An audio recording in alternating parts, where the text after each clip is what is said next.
So I'm going to practice up on my YouTube making skills here and show you what's going on with these rain barrels. This is the system that I came up with, I designed. So catching rain from the gutters on each corner of my house. I got a little, this is the mechanism how I fill the barrels. So it's manual, it's not automatic. I think they have automatic ones, but I didn't want it getting clogged up with leaves. So as you can see, a lot of big trees around. The big oak over there. This is a Jane magnolia, and another big oak over on that side of the property. But as you can see, this is the front of the house, so I got rain barrels in both corners up here. That same situation with the gutters and the downspouts. Well, this is where it gets tricky. So see that PVC pipe back there?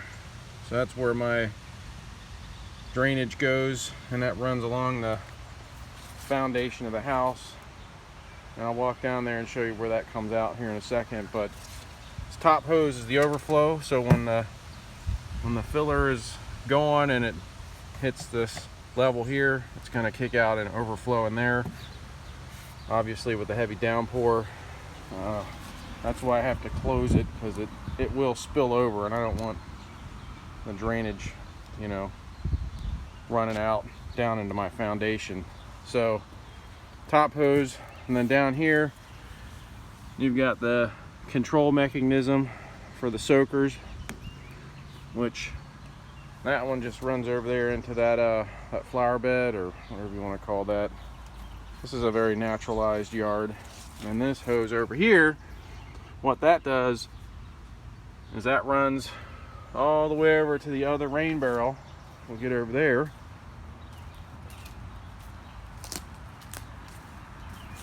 And I got that hose coming in over on this side. That way, whenever one rain barrel is full, it's going to put that pressure on that hose, and it's going to equalize the rain barrels. Not so much for filling, but more for when you're doing your irrigation. It'll actually pull from both barrels and keep them at equal levels. So this hose here is just another soaker for the front, and it loops around over this way and then back around like this. And then this other hose is not a soaker hose. This other hose that goes back that way, that's connected to my vegetable garden. So I come around here. This is where I got the spillage is coming out over here, so it's a good, you know, I guess about 15 foot away from the house, and it's on a little bit of an incline, so it's not going to roll back to the house. Watch out for landmines back here, but you can see along the bottom of the house, or the foundation there, you got that hose running, and that comes into the irrigation back here around the vegetable garden. So back patio, we did have, I don't know, shrubbery or something around here, and it had a railing, an old wood railing around this patio that, you know, it wasn't in good shape, but it ended up breaking, and I just tore it all out. So when I did that, I decided to do the vegetable garden. And I think I already had the rain barrels at that point, but this whole system of connecting the two, and then I have this soaker hose is actually looped back here, and I've got another input on this corner, and that runs over and connects to the back of the house rain barrels. So same situation back here with the downspouts and the PVC pipe.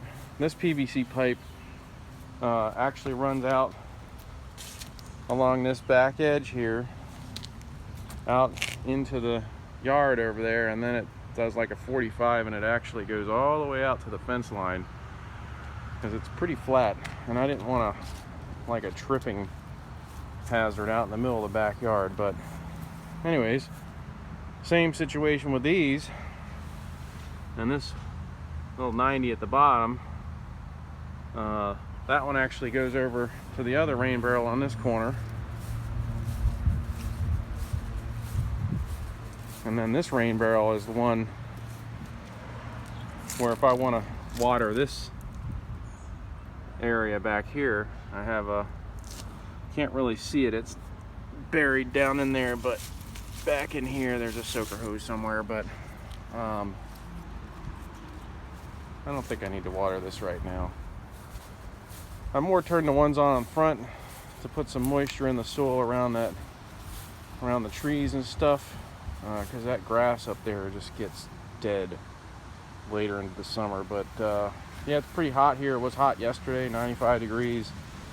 So I decided to turn this all on for the vegetables. In fact, the wind is destroying my pepper plant. So anyways, we'll see how this video turns out.